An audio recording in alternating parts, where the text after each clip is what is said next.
بسم الله الرحمن الرحيم. اهلا بيكم معايا على قناة أميرة والكروشيه.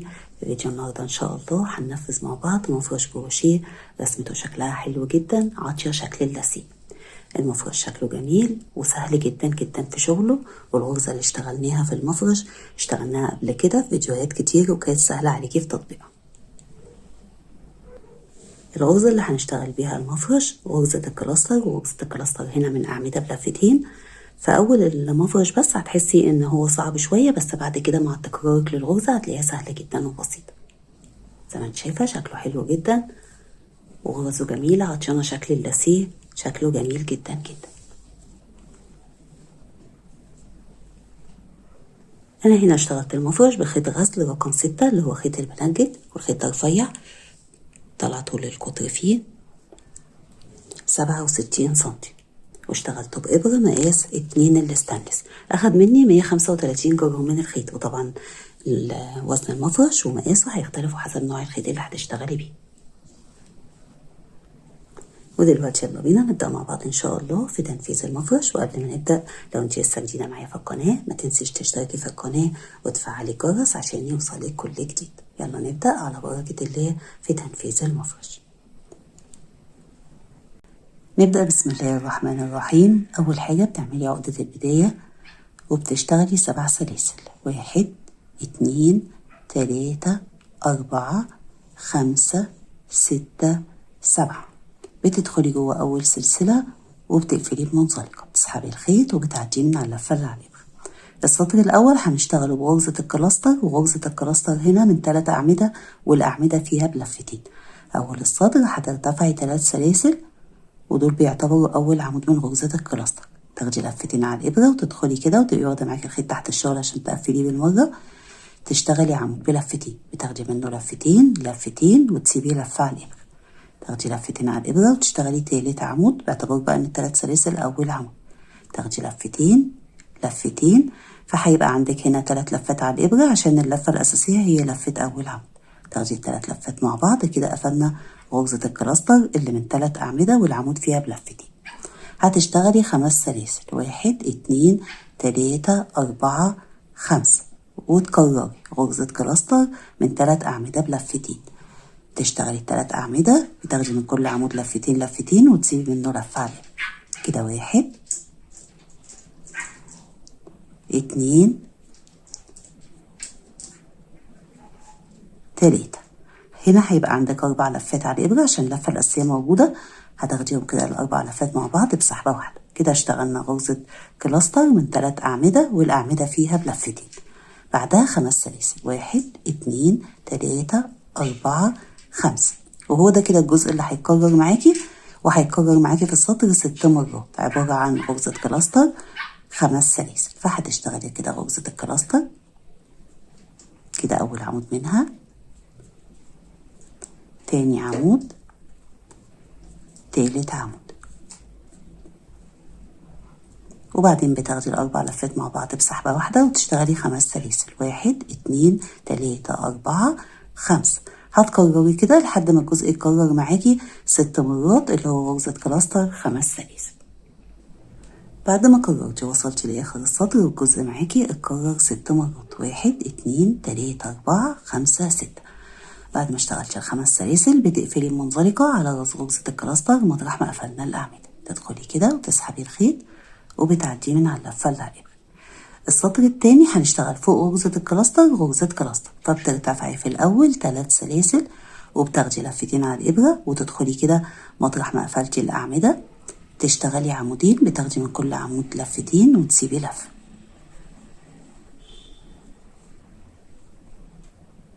كده اشتغلنا غرزة كلاستر فوق غرزة الكلاستر. بتقفليها وتشتغلي 4 سلاسل، 1 2 3 4. تاخدي لفتين على الإبرة وعندنا تحت 5 سلاسل، هتعدي سلسلة 2 وجوه تالت سلسلة بتشتغلي عمود بلفتين. 4 سلاسل، 1 2 3 4، وهو ده كده الجزء اللي بيتكرر معاكي. تمام، بيتكرر معاكي 6 مرات. ان احنا بناخد لفتين على الإبرة وبندخل على غرزة الكلاستر كده مطرح ما قفلنا الأعمدة، بنشتغل فوقيها غرزة كلاستر من 3 أعمدة بلفتين زي اللي اشتغلناها تحت كده.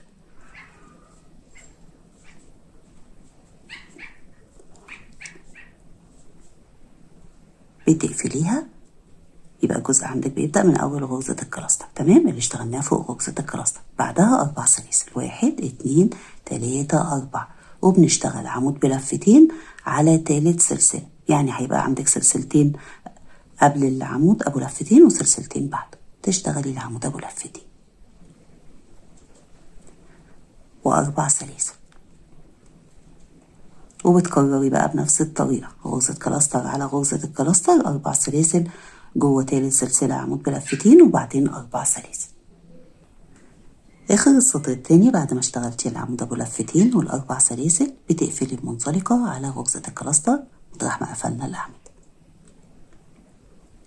وده كده شكل السطر التاني، وده الجزء فيه، ونكرر معانا في السطر 6 مرات. احنا بقى نقص الخيط ده، لو عايزة برضه تثبتيه ثبتيه، بس هو كده كده طالما واخداه تحت الشغل مش بيتفك منك. السطر التالت بدايته هترتفعي 3 سلاسل، 1 2 3 باعتبارهم أول عمود من غرزة الكلاستر. احنا هنا فوق غرزة الكلاستر هنشتغل غرزتين كلاستر بس، هنيجي في آخر السطر ونشتغل غرزة الكلاستر الأولى، يعني دي غرزة الكلاستر التانية، تمام. هتشتغلي كده عمود بلفتين. انت كده عرفتي غرزة الكلاستر في أول السطر بتبقى عبارة عن 3 سلاسل ارتفاع، وبعدين 2 عمود بلفتين، بنسيب من كل عمود لفة على الإبرة وبعدين بناخد اللفات. كده اشتغلنا غرزة، هنيجي في الآخر ونكمل الجزء ده. بعد كده هتشتغلي 4 سلاسل، وعلى العمود أبو لفتين هتشتغلي عمود بلفتين، 4 سلاسل، 1 2 3 4. الجزء اللي أنا هشتغله معاكي ده هو بداية التكرار، تمام. يعني احنا هنشتغل على غرزة الكلاستر بنفس الطريقة كده، بتكرري لما تكملي، تمام. هتشتغلي على غرزة الكلاستر، غرزة كلاستر من 3 أعمدة بلفتين،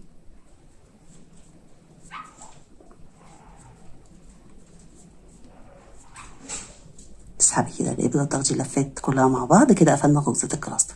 بعدها بتشتغلي 19 سلسلة، 1 2 3 4 5 6 7 8 9 10 11 12 13 14 15 16 17 18 19.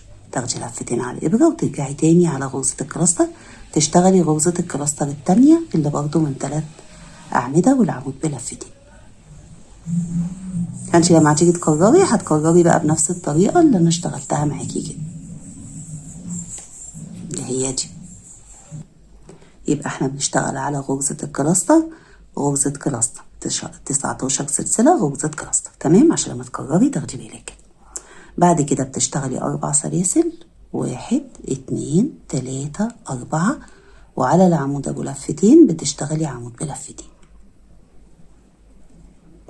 و4 سلاسل، 1 2 3 4. الجزء ده اللي بيتكرر معاكي على كل غرزة كلاستر. هتشتغلي غرزتين كلاستر ما بينهم 19 سلسلة، وبعدها بتشتغلي 4 سلاسل عمود ولفتين على عمود و4 سلاسل. هتكرري الجزء ده كده لحد آخر السطر. بعد ما كررتي وصلتي لآخر السطر هنكمل الجزء اللي كنا بدأناه. فهتاخدي لفتين على الإبرة وتدخلي كده على غرزة الكلاستر، تشتغلي غرزة كلاستر على راس غرزة الكلاستر اللي تحت، تشتغلي غرزة كلاستر من 3 أعمدة.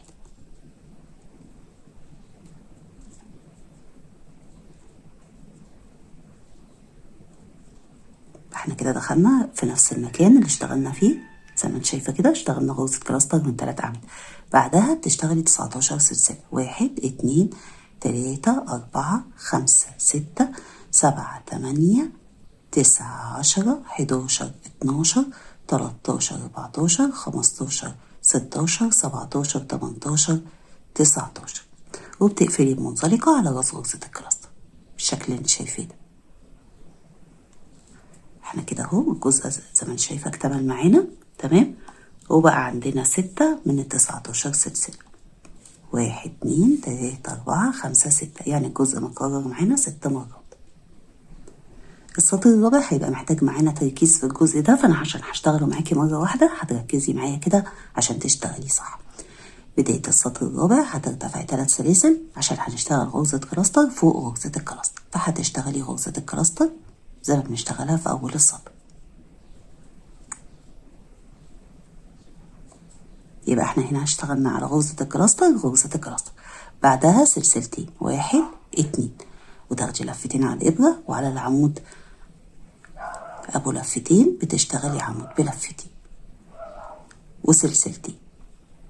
تمام، يبقى احنا هنا اشتغلنا غرزة كلاستر على غرزة الكلاستر، سلسلتين 2 بس، عمود بلفتين على العمود أبو لفتين وسلسلتين. هتاخدي لفتين على الإبرة، تمام، وهتشتغلي على غرزة الكلاستر، غرزة كلاستر من 3 أعمدة. بداية التكرار عندك من أول ما هنشتغل على غرزة الكلاستر اللي قبل 19 سلسلة.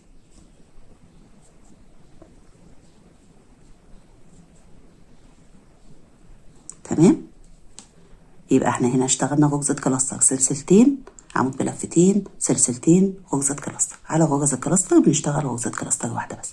الجزء ده بقى تركزي فيه. تمام، هنشتغل هنا 4 سلاسل، 1 2 3 4، وبتاخدي لفتين على الإبرة. عندنا هنا 19 سلسلة، هنسيب سلسلة 2 3 4، وجوه الخمسة هنشتغل عمود بلفتين. يبقى على خامس سلسلة بتشتغلي عمود بلفتين. 4 سلاسل، 1 2 3 4، تاخدي لفتين على الإبرة، وهنشتغل على خامس سلسلة جواها 1 2 3 4. جوه الخمسة هنشتغل 4 غرز كلاستر، ما بين كل غرزة واللي بعدها 5 سلاسل، يعني هنا 4 هنا 4، أما ما بين غرز الكلاستر هيبقى عندنا 5 سلاسل. فهتشتغلي أول غرزة كلاستر،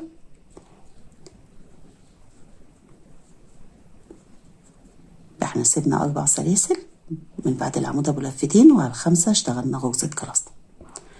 بعدها 5 سلاسل، 1 2 3 4 5، ناخد لفتين على الإبرة وندخل تاني نشتغل تاني غرزة كلاستر.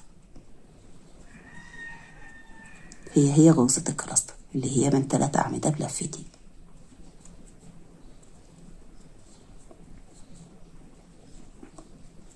بعدها 5 سلاسل، 1 2 3 4 5، تاخدي لفتين على الإبرة وتدخلي تشتغلي غرزة الكلاستر التالتة على نفس السلسلة.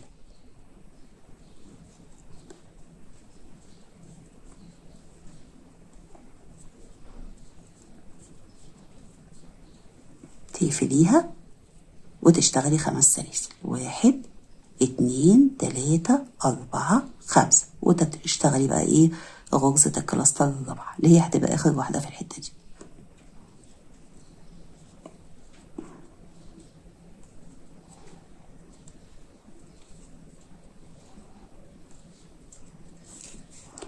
يبقى احنا هنا عند ال 19 سلسلة اشتغلنا على غرزة الكلاستر اللي قبل ال 19 سلسلة غرزة كلاستر، بعدها 4 سلاسل عمود بلفتين على خامس سلسلة، 4 سلاسل، وعلى خامس سلسلة اشتغلنا 1 2 3 4 من غرزة الكلاستر، ما بين كل غرزة واللي بعدها 5 سلاسل، فعندنا 1 2 3 من ال5 سلاسل. تمام، التكرار عندك هيبدأ من أول ال4 سلاسل.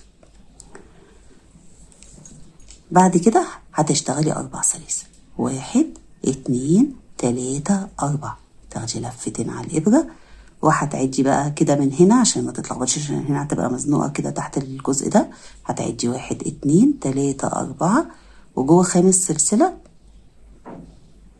هتشتغلي عمود بلفتين. يعني يعتبر برضو سيبنا من هنا 4 بس، هي عشان زي ما انت شايفة داخلة تحت الشغل كده، لكن لما هنشتغل هتظبط معانا. تمام اهو. فانت هنا كده يعتبر سبتي 4 سلاسل واشتغلتي على ال5 عمود بلفتين. بعده برضو 4 سلاسل، 1 2 3 4، تاخدي لفتين على الإبرة، وعلى غرزة الكلاستر هتشتغلي غرزة كلاستر. هو يبان صعب بس هو سهل والله، هو كله بغرز الكلاستر. تمام، فانت الجزء ده كده اهو معاكي. تمام، ده شكله كده غرزة كلاستر، 4 سلاسل عمود بلفتين على خامس سلسلة، 4 سلاسل على خامس سلسلة، اشتغلنا 4 من غرزة الكلاستر ما بينهم 5 سلاسل، فعندنا 3 من ال5 سلاسل. 4 سلاسل على خامس سلسلة من هنا أو من هنا، الأسهل لك تعديه هيبقى عندك عمود بلفتين 5 سلاسل 4 سلاسل. بعد كده اشتغلنا غرزة الكلاستر. تمام، هنا بقى بتشتغلي سلسلتين، وتاخدي بالك ان هما سلسلتين 1 2 عشان هما هيقفلوا مع بعض كده، يعني احنا بنقلل عشان يقفل الجزء ده مع بعض. وبعد كده على العمود بتشتغلي عمود بلفتين، سلسلتين 2، وتشتغلي بقى بداية التكرار اللي هو غرزة كلاستر 4 سلاسل عمود 4 سلاسل. تمام، فهو ده كده الجزء اللي بيتكرر معاكي. ولو لقيتي نفسك حسيتي صعب عيدي الجزء ده بس. تمام، عيديه كده واتفرجي عليه تاني. بس هو كده خلاص انت عرفتيه ان هو بادئ معانا من اول 4 سلاسل اللي بعد غرزة الكلاستر لحد السلسلتين. بنبدأ بقى نكرر. تاخدي بالك برضه ان الجزء ده فيه سلسلتين قبل العمود وسلسلتين بعده، عشان ده هيتقفل معانا بعد كده. تمام، هتكرري بقى الجزء ده كده لحد اخر السطر ونرجع نكمل. اخر السطر الرابع بعد ما كررتي واشتغلتي اخر 4 سلاسل بتقفلي منزلقة على راس غرزة الكلاستر. ده كده شكل السطر.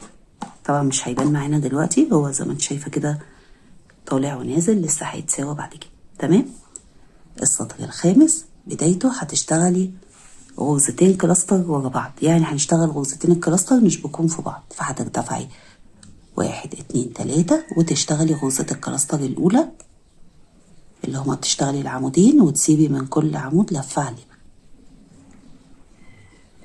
تمام، تاخدي لفتين على الإبرة وتروحي على غرزة الكلاستر، بتسيبي بقى سلسلتين عمود، سلسلتين دول مش بنشتغل عليهم عشان الجزء ده هيتقفل معانا. على راس غرزة الكلاستر كده بتشتغلي غرزة كلاستر، تاخدي من كل عمود لفتين لفتين وتسيبي لفة على الإبرة، وبعدين بتاخدي اللفات كلها مع بعض. فكده جمعنا الغرزتين والشكل ده اتقفل معانا بالشكل اللي انت شايفاه ده. بعد ما قفلنا الجزء ده احنا كده يعتبر اشتغلنا غرزة كلاستر من 6 أعمدة. تمام، احنا دلوقتي هنشتغل مع بعض الجزء ده، وهو ده الجزء اللي هيتكرر معاكي لحد اخر السطر. فبداية التكرار معاكي هتبدأ من اول ال4 سلاسل. هتشتغلي في الاول 4 سلاسل، 1 2 3 4، وتشتغلي على العمود ابو لفتين عمود بلفتين. الجزء ده سهل خالص، يعني متستصعبيش اي حاجة في المفرش. اشتغلنا 4 سلاسل عمود بلفتين على عمود ابو لفتين، 4 سلاسل، تاخدي لفتين على الإبرة وعلى غرزة الكلاستر بتشتغلي غرزة كلاستر من 3 أعمدة هي.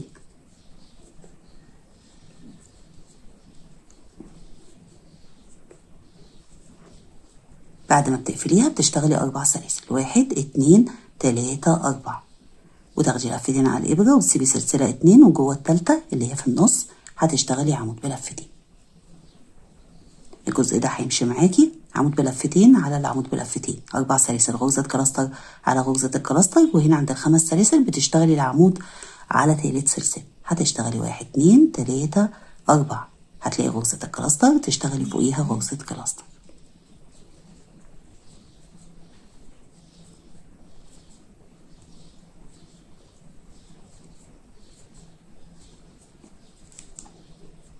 أربع سلاسل، وتاخدي لفتين على الإبرة وعلى تالت سلسلة تشتغلي عمود بلفتين. احنا عندنا هنا 3 من ال5 سلاسل. تمام، هيبقى عندنا هنا كده 3 من العمود ابو لفتين، 1 2 3 4، غرزة كلاستر على غرزة الكلاستر التالتة.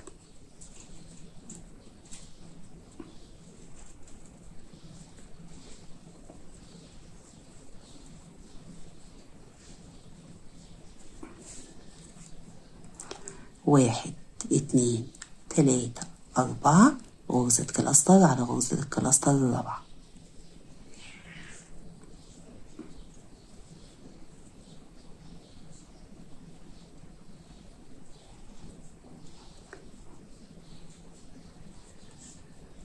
فاحنا كده هنا في الجزء ده على كل غرزة كلاستر اشتغلنا غرزة كلاستر. اسفة هنا نسينا، هتشتغلي الاول العمود ابو لفتين على تالت سلسلة،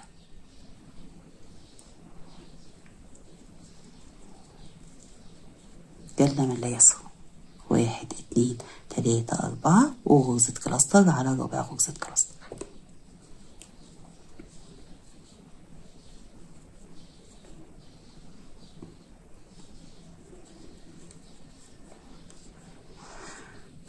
تمام، يبقى احنا هنا في الجزء ده عندنا 4 من غرزة كلاستر، 1 2 3 4، اشتغلنا على كل غرزة كلاستر وغرزة كلاستر، وعلى كل تالت سلسلة اشتغلنا عمود بلفتين، فعندنا 1 2 3 من العمود ابو لفتين، وما بين غرزة الكلاستر والعمود 4 سلاسل، وما بين العمود وغرزة الكلاستر 4 سلاسل. هو ده كده الجزء اللي في النص. تمام. بعد كده بتشتغلي 4 سلاسل، 1 2 3 4، وتاخدي لفتين على الإبرة، وعلى العمود أبو لفتين بتشتغلي عمود بلفتين،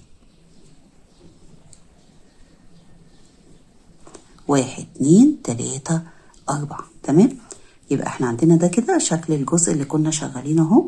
تمام. اللي هو كان كل ده اشتغلناه لما كنا اشتغلنا فوق ال 19 سلسلة. تمام. هو ده كده الجزء، ركزي فيه كده عشان وانت تكرريه بسهولة. بعد ال4 سلاسل بتقفلي الجزء ده بان انت بتشتغلي غرزتين كلاستر ورا بعض، او تقدري تقولي كده غرزة كلاستر من 6 أعمدة. هنشتغل على الأولى غرزة كلاستر من 3 أعمدة، ونسيب اللفات على الإبرة، ونتنقل على غرزة الكلاستر اللي بعدها، نشتغل غرزة الكلاستر اللي من 3 أعمدة، بنسيب اللفات برضو على الإبرة،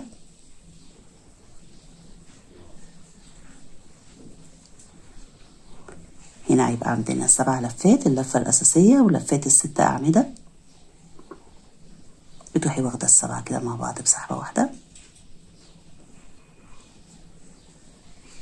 تمام. وبعدها 4 سلاسل، 1 2 3 4، ويبدأ بقى معاكي التكرار. تمام. يبقى احنا عندنا هنا قفلنا غرزتين الكلاستر اهو زي ما قفلناهم في أول السطر، وده كده الجزء اللي بيتكرر معاكي، عبارة عن 4 سلاسل عمود بلفتين، 4 سلاسل غرزة كلاستر، 4 سلاسل عمود بلفتين، غرزة كلاستر، 4 سلاسل عمود بلفتين، غرزة الكلاستر متكررة هنا 4 مرات، والعمود ابو لفتين في الجزء ده كله متكرر 1 2 3 4 5. تمام. ما بين كل غرزة واللي بعدها عندك 4 سلاسل، وهنا جمعناهم فاتقفلت معانا الوردة دي. تمام. هتكرري بقى الجزء ده كده لحد آخر السطر. آخر السطر بعد ما كررتي واشتغلتي آخر 4 سلاسل بنقفل بمنزلقة على غرزة الكلاستر مطرح ما قفلنا الأعمدة. تدخلي كده وتسحبي الخيط وبتعديه من على اللفة اللي عليها. السطر السادس بدايته هتبدأ من على أول عمود، فهتدخلي بمنزلقات لحد ما توصلي للعمود، منزلقة على أول سلسلة، ومنزلقة على التانية، منزلقة على التالتة، منزلقة على الرابعة، ومنزلقة على العمود. تمام. يبقى احنا كده قفلنا منزلقة ودخلنا منزلقات لحد ما وصلنا للعمود. هتشتغلي على العمود عمود، فهترتفعي 1 2 3 4، ودول بنعتبرهم عمود بلفتين، اشتغلنا على عمود بلفتين. بعد كده بتشتغلي 4 سلاسل، 1 2 3 4، تاخدي لفتين على الإبرة، واحنا هنا عندنا 4 من غرزة الكلاستر. على أول واحدة منهم هتشتغلي غرزة كلاستر واحدة، غرزة كلاستر، وبتقفليها. تشتغلي بعدها 4 سلاسل، 1 2 3 4، عمود بلفتين على العمود ابو لفتين، و4 سلاسل، 1 2 3 4. تمام. التكرار عندك هيبدأ من أول ما هنشتغل غرزة الكلاستر الأولى. احنا عندنا 4 من أول غرزة الكلاستر الأولى اللي اشتغلنا عليها غرزة كلاستر واحدة. بعد ال4 سلاسل عمود 4 سلاسل على تاني غرزة كلاستر، هتشتغلي غرزتين كلاستر ما بينهم 5 سلاسل، فهتشتغلي أول غرزة كلاستر،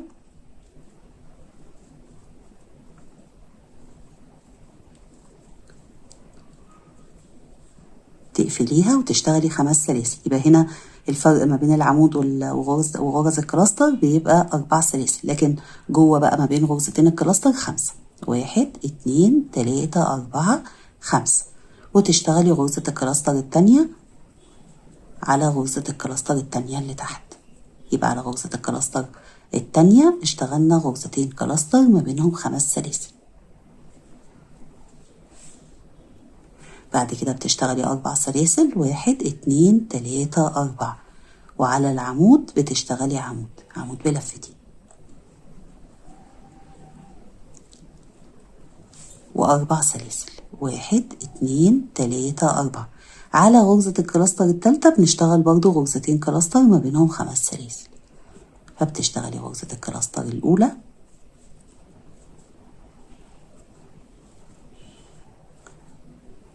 تقفليها وتشتغلي 5 سلاسل، 1 2 3 4 5، وترجعي تاني على نفس غرزة الكلاستر اللي هي التالتة تحت، تشتغلي غرزة الكلاستر التانية. فبيبقى كده على غرزة الكلاستر التالتة اشتغلنا غرزتين كلاستر ما بينهم 5 سلاسل. بعد كده بتشتغلي 4 سلاسل، 1 2 3 4، على العمود بتشتغلي عمود. تمام. بعد العمود بتشتغلي 4 سلاسل، وعلى غرزة الكلاستر الرابعة تحت بتشتغلي غرزة كلاستر واحدة بس، يبقى على الأولى اشتغلنا واحدة وعلى الرابعة اشتغلنا واحدة. أما على التانية والتالتة بنشتغل غرزتين كلاستر ما بينهم 5 سلاسل. ده كده الشكل عندك. تمام. هتشتغلي 4 سلاسل، 1 2 3 4، واحنا هنا عندنا عمود قبل غرزة الكلاستر اللي كانت هنا من 6 أعمدة، وبعدها عمود، هنجمعهم الاتنين مع بعض بالشكل ده. هتشتغلي على العمود عمود، تسيبي منه لفة على الإبرة، وعلى العمود اللي بعد غرزتين الكلاستر دول بتشتغلي برضو عمود وتسيبي منه لفة على الإبرة، وتاخدي التلات لفات مع بعض. تمام. فكده جمعناهم مع بعض في عمود واحد بس. وبعد كده بقى بتشتغلي 4 سلاسل، ويبدأ التكرار معاكي من أول غرزة الكلاستر الأولى. فالتكرار معاكي، أنا مش عايزة بس أطول عليكي الفيديو فبشتغله معاكي مرة واحدة. التكرار معاكي هو الجزء ده. احنا هنا هنيجي في آخر السطر ونجمع العمودين دول برضو مع بعض، اللي هو ال4 سلاسل مع العمود الأخير.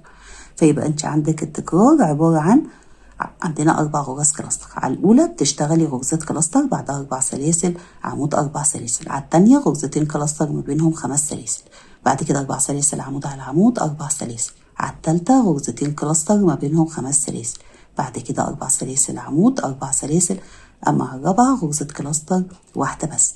بعد كده بتشتغلي 4 سلاسل وبتجمعي بقى العمودين تمام مع بعض في عمود واحد اللي هو غرزة كلاستر من عمودين، و4 سلاسل، وتكرري بقى بنفس الطريقة. تمام. يبقى التكرار هيبدأ من أول غرزة الكلاستر لحد ال4 سلاسل اللي بعد غرزة الكلاستر اللي من عمودين. هتكرري كده ونرجع نقفل السطر. آخر السطر السادس بعد ما كررتي واشتغلتي بعد غرزة الكلاستر الأخيرة 4 سلاسل، تاخدي لفتين على الإبرة، وهنا هنكمل غرزة الكلاستر اللي كنا بدأنا بالعمود التاني منها. فعلى العمود هتشتغلي عمود بلفتين، تاخدي منه لفتين وتسيبي لفة على الإبرة، وبتدخلي على رابع سلسلة من سلسلة الارتفاع، وبيبقى باقي عندك بعدها 4 سلاسل. تسحبي اللفة وتعديها كده من على اللفتين اللي على الإبرة. كده قفلنا وبنت معانا غرزة كلاستر. تمام. ده كده شكل السطر السادس. احنا عندنا الجزء بيتكرر 6 مرات. انا بشتغله معاكي مره وانت بتكرريه هو لحد اخر السطر. الجزء هنا هيبدا معانا من اول غرزه الكلاستر. هتشتغلي كده منزلقه 2 3 4 ومنزلقه على غرزه الكلاستر. يبقى احنا كده دخلنا منزلقات لحد ما وصلنا لغرزة الكلاستر الأولى. هنشتغل فوقيها غرزة كلاستر، وده بداية التكرار معاكي. هترتفعي 3 سلاسل وتشتغلي العمودين بنفس الطريقة. يبقى على غرزة الكلاستر الأولى اشتغلنا غرزة كلاستر. تمام. بعد كده هتشتغلي سلسلتين 2 1 2، وتشتغلي على العمود عمود بلفتين عشان الجزء ده برضه هيتقفل معانا. تمام. فبنشتغل سلسلتين 2 بس، 1 2، وهنا عندنا غرزتين كلاستر. تمام. هتشتغلي على أول غرزة كلاستر منهم غرزة كلاستر.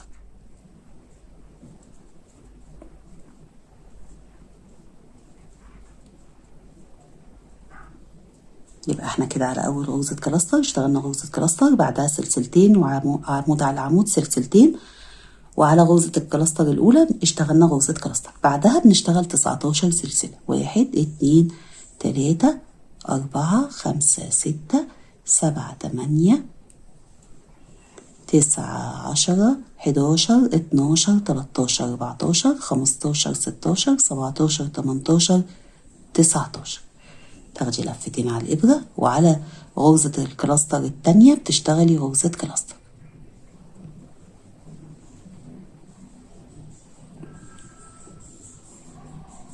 فاحنا كده كان عندنا تحت غرزتين كلاستر ما بينهم 5 سلاسل، بقى هنا عندنا غرزتين كلاستر ما بينهم 19 سلسلة. اشتغلنا غرزة كلاستر على الأولى وغرزة كلاستر على التانية. هتشتغلي سلسلتين 2، يبقى هنا قبل العمود في سلسلتين وبعده سلسلتين، وعلى العمود بتشتغلي عمود.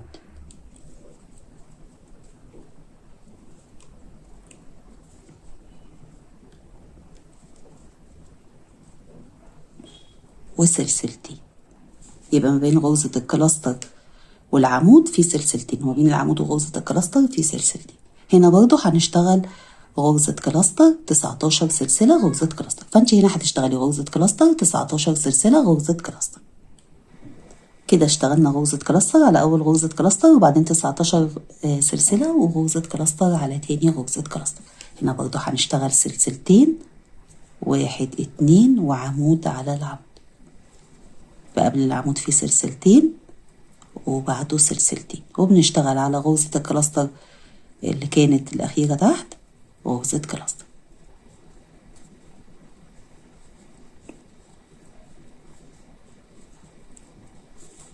ده كده الشكل عندك، ده كده الجزء اللي بيتكرر معانا غرزة كلاستر، سلسلتين عمود على عمود، سلسلتين، وعلى غرزتين الكلاستر بتشتغلي برضو غرزة كلاستر على الأولى 19 سلسلة غرزة كلاستر على التانية، سلسلتين عمود سلسلتين غرزة كلاستر 19 سلسلة غرزة كلاستر على تاني غرزة كلاستر. تمام.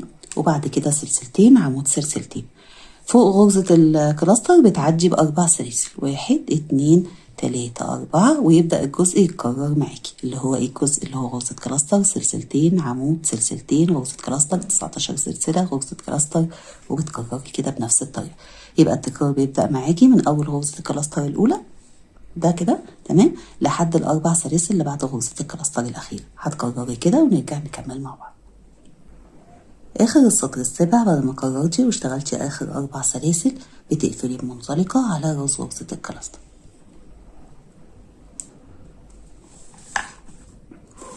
السطر الثامن هنجمع غرزتين الكلاستر دول مع بعض بغرزة كلاستر من 6 أعمدة زي ما اشتغلنا هنا كده. تمام. فهترتفعي في أول السطر 3 سلاسل، وتاخدي لفتين على الإبرة وتدخلي في المكان اللي قفلتي فيه اللي هو راس غرزة الكلاستر، تشتغلي عمودين، بتسيبي من كل عمود منهم لفة على الإبرة. كده اشتغلنا غرزة الكلاستر على غرزة الكلاستر وسيبناها مفتوحة زي ما هي كده. تاخدي لفتين على الإبرة وتروحي على غرزة الكلاستر اللي بعدها تشتغلي غرزة كلاستر من 3 أعمدة، وبتسيبي ال3 لفات على الإبرة.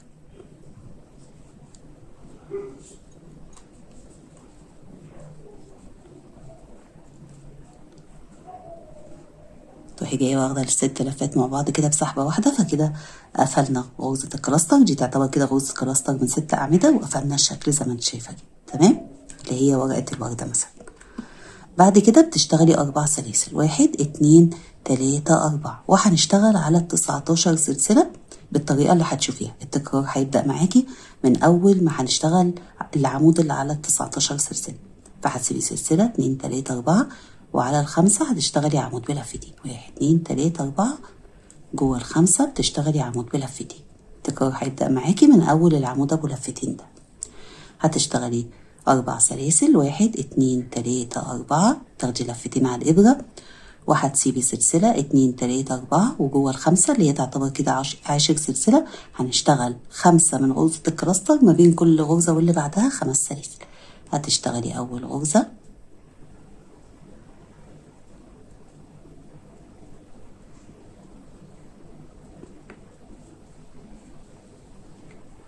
تقفليها وتشتغلي 5 سلاسل، 1 2 3 4 5، تاخدي لفتين على الإبرة وتدخلي تاني على نفس السلسلة. احنا هنا هنشتغل 5 من غرزة الكلاستر، ما بين كل غرزة واللي بعدها 5 سلاسل.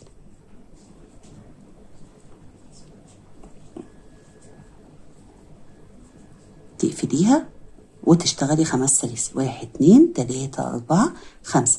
هتدخلي كده جوه نفس السلسلة وتكمليهم 5 من غرزة الكلاستر، ما بين كل غرزة واللي بعدها 5 سلاسل.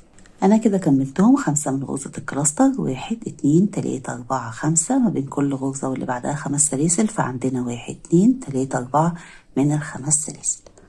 بعد كده هتشتغلي 4 سلاسل، 1 2 3 4، وبتشتغلي على ربع سلسلة، فبتعدي من هنا أسهل، 1 2 3 4 جوه ال5، يعني بتسيبي 4 سلاسل وجوه ال5 بتشتغلي عمود بلفتين.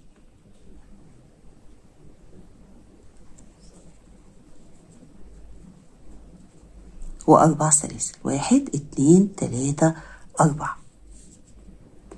بعد كده بتجمعي غرزتين الكلاستر مع بعض، فتاخدي لفتين على الإبرة وبتشتغلي غرزة الكلاستر الأولى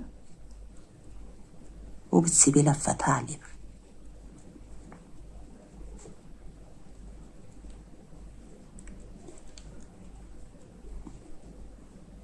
تاخدي لفتين على الإبرة وتروحي على غرزة الكلاستر اللي بعدها، تشتغلي غرزة كلاستر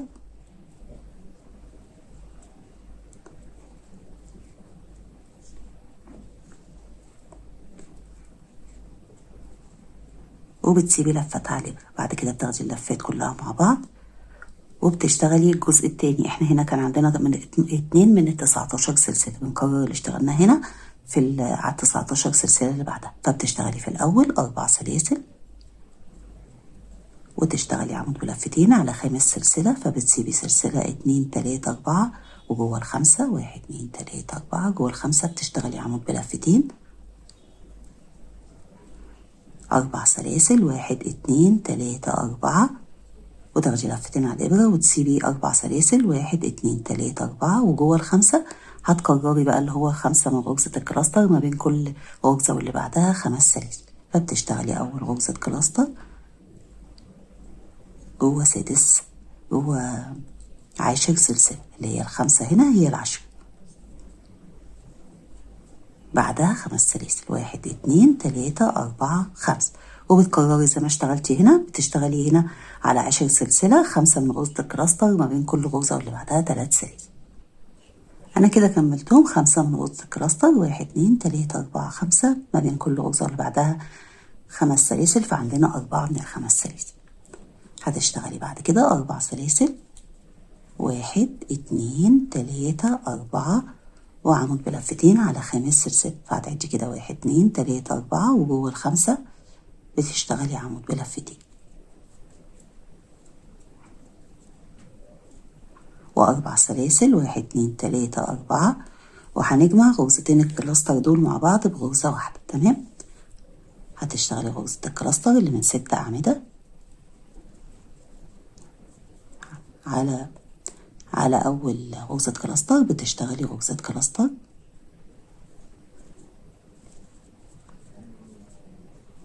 وتروحي على التانية تشتغلي غرزة الكلاستر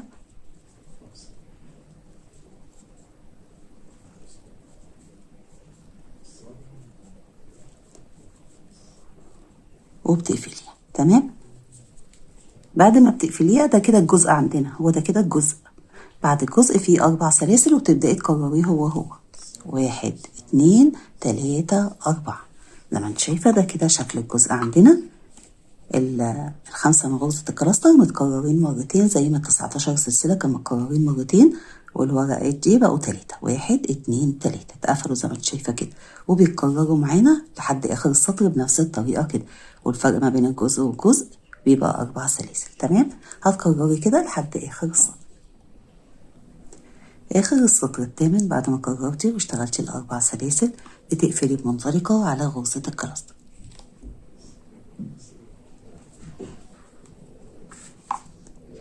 السطر التاسع بدايته هتبدأ من على العمود. تمام. هندخل بمنزلقات لحد ما نوصل للعمود. تدخلي كده على كل سلسلة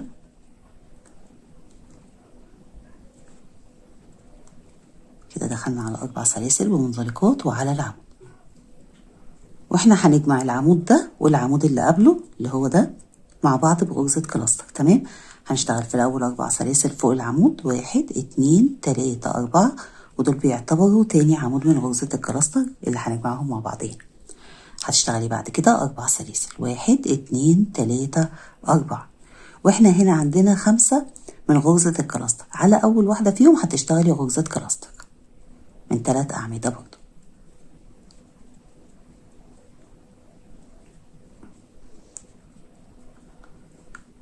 تمام.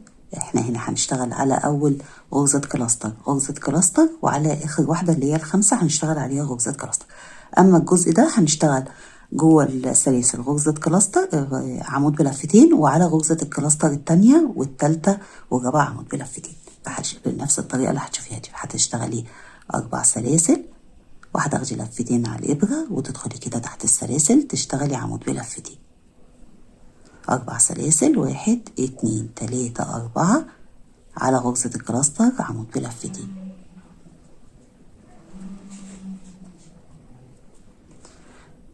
1 2 3 4 جوه ال5 سلاسل عمود بلفتين. 1 2 3 4 على غرزة الكلاستر عمود بلفتين. يعني احنا هنشتغل العمود بلفتين على غرزة الكلاستر التانية والتالتة والرابعة وجوه السلاسل. 1 2 3 4 عمود بلفتين جوه السلاسل. 1 2 3 4 عمود بلفتين على غرزة الكلاستر اللي هي الرابعة. 1 2 3 4 عمود بلفتين جوه السلاسل.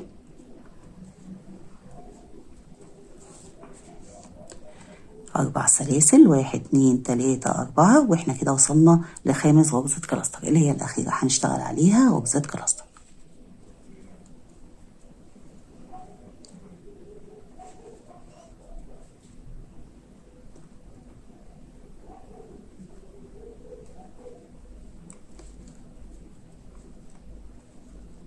الجزء ده بيتكرر معانا مرتين، مرة هنا ومرة هنا. تمام. فاحنا هنا اشتغلنا هنا على العمود عمود، وده قلنا هيبقى غرزة كلاستر من عمودين. تمام. اما هنا بقى في الجزء ده اللي كان فيه 5 من غرزة الكلاستر بقى عندنا 2 من غرزة الكلاستر، واحدة على الأولى وواحدة على ال5، وما بينهم عندنا 1 2 3 4 5 6 7 من العمود أبو لفتين، و1 2 3 4 5 6 7 8 من الأربع سلاسل. يبقى احنا اشتغلنا غرزة الكلاستر على الأولى وال5، وما بينهم 7 من العمود و8 من الأربع سلاسل. بعد كده بتشتغلي 4 سلاسل، 1 2 3 4، تاخدي لفتين على الإبرة وهنجمع العمود ده والعمود ده مع بعض، يعني العمود اللي قبل غرزة الكلاستر واللي بعدها. هتشتغلي على العمود عمود، تاخدي منه لفتين وتسيبي لفة، وبعدين تاخدي لفتين على الإبرة وتسيبي بقى غرزة الكلاستر، وهتروحي على العمود اللي بعدها تشتغلي العمود، وبعدين بتاخدي ال3 لفات مع بعض. كده قفلنا اهو الجزء ده بغرزة كلاستر من عمودين. يبدأ بقى الحتة دي كده تتكرر معانا تاني. هتشتغلي 1 2 3 4، وعلى أول غرزة كلاستر هتشتغلي غرزة كلاستر،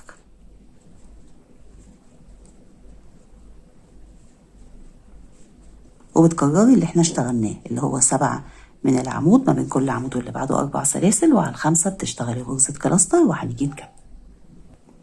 بعد ما كررتي نفس اللي اشتغلنا هنا، اشتغلتي هنا 7 من العمود بلفتين ما بين غرزة الكلاستر الأولى والأخيرة، وما بين كل عمود واللي بعده 4 سلاسل. بعد كده بتشتغلي 4 سلاسل، 1 2 3 4، وبنشتغل غرزة الكلاستر اللي من عمودين.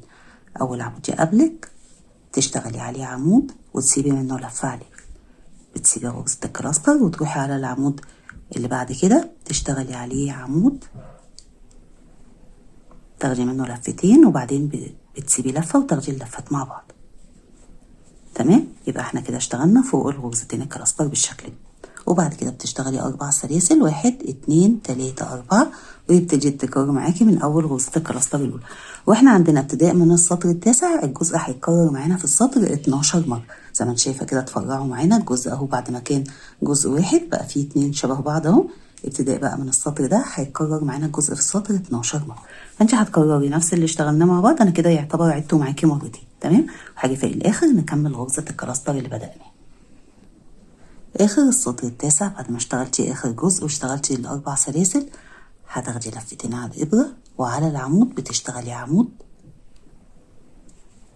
تاخدي منه لفتين لفتين وتسيبي لفة على الابرة، وبتدخلي على ربع سلسلة 1 2 3 جوه الرابعة بتسحبي اللفة وتعديها من على اللفات اللي على الابرة لفتين يعني، فكده انت قفلتي غرزة الكلاستر. تمام. السطر العاشر ده سطر يعني عايز تركيز شوية بس ان شاء الله هتلاقيه سهل يعني. تمام. اول حاجة احنا هنبدأ من على غرزة الكلاستر، فهتدخلي بمنزلقات لحد ما توصلي لحد غرزة الكلاستر كده، منزلقتين على تاني سلسلة كده، على التالتة بقوا 3 كده 4 والخامسة على غرزة الكلاستر. تمام. الجزء اللي انا هشتغله معاكي ده بيتكرر معانا في السطر 12 مرة، فانا هشتغله معاكي مرة وانت بتكرريه هو لحد اخر السطر. اول حاجة هتشتغلي غرزة كلاستر فوق غرزة الكلاستر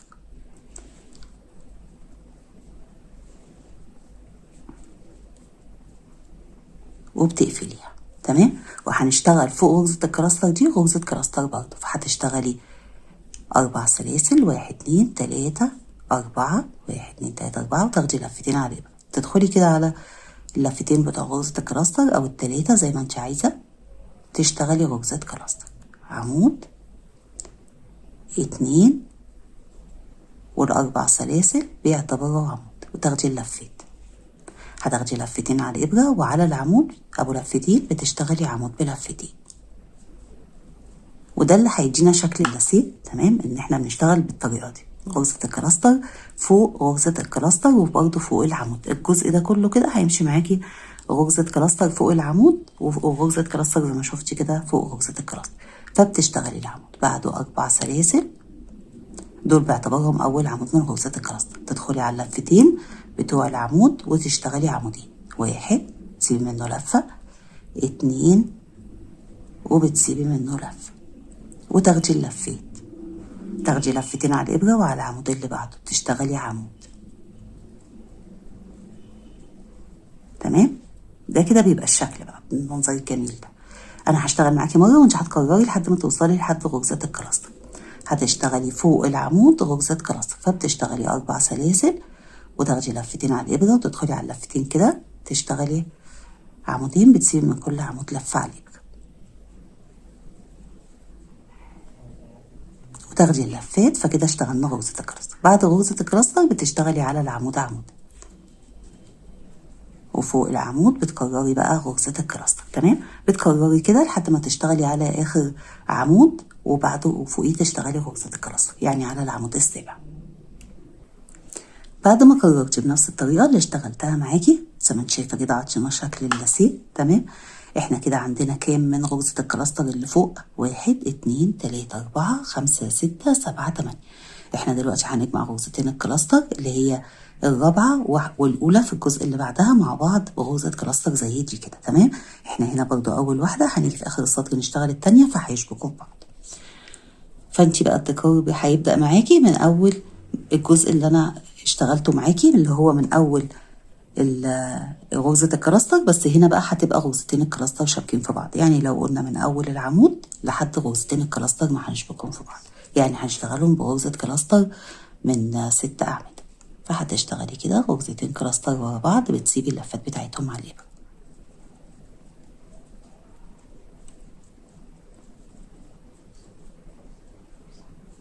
تاخدي لفتين وتروحي على غرزة الكلاستر اللي بعدها اللي هي أول غرزة كلاستر،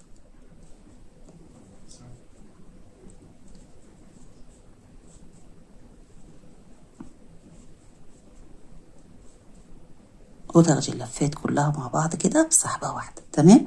ده كده الشكل عندك في الجزء ده. عندك هنا هيبقى فيه غرزتين كلاستر ورا بعض برضو، فعندك ما بين غرزتين الكلاستر اللي ورا بعض واللي بعدهم عندك 1 2 3 4 5 6 7 8 من غرز الكلاستر اللي فوق. بعد كده بتكرري، لما بتكرري بقى بتشتغلي الأربع سلاسل 1 2 3 4 وبتاخدي لفتين على الإبرة وتدخلي على أول لفتين بس من غرزة الكلاستر تشتغلي العمودين زي ما انت شايفة كده على أول لفتين بس كده اشتغلنا غرزة الكلاستر. تاخدي لفتين على الإبرة وتروحي على العمود تشتغلي عليه عمود، وبتكرري بقى فوق العمود غرزة كلاستر، فبيبقى الجزء ده كده عندك نقوله كده هو ده كده التكرار. تمام، هتكرري كده لحد آخر السطر بنفس الطريقة اللي اشتغلتها معاكي. هيبقى عندك في الجزء ده 8 من غرزة الكلاستر فوق. هتكملي ونرجع نكمل مع بعض. آخر السطر العاشر بعد ما كررتي ووصلتي لآخر السطر واشتغلتي آخر جزء واشتغلتي فيه 8 غرزة كلاستر، هتشتغلي غرزة الكلاستر اللي هي بتبقى فوق غرزة الكلاستر اللي بنجمعهم مع بعض. فهتشتغلي كده غرزة كلاستر من 3 أعمدة، 1 2 3، وهنجمعهم مع بعض بإن احنا بندخل مطرح ما قفلنا الأعمدة كده، تسحبي اللفة وتعديها من على اللفات اللي على الإبرة، فكده قفلنا بمنزلقة وتجمعوا مع بعض زي ما انت شايفة كده. تمام، ده كده آخر السطر العاشر. واحنا عندنا السطر العاشر ممكن لما توصلي له تعتبريه مفرش، يعني انت لو عايزة تشتغلي المفرش واحد كبير واحد صغير فده كده يعتبر نهاية الصغير. تمام، السطر العاشر معانا. وانا بكده وصلت معاكي برضو لنهاية الجزء الاول من المفرش، وانت بتشتغلي فيه كده ان شاء الله هنزلك الجزء التاني، ولما انزل الجزء التاني هحطه لك في صندوق الوصف للجزء ده عشان تلاقيه بسهولة. دلوقتي اسيبكم في رعاية الله لحد ما نتقابل، والسلام عليكم ورحمة الله وبركاته.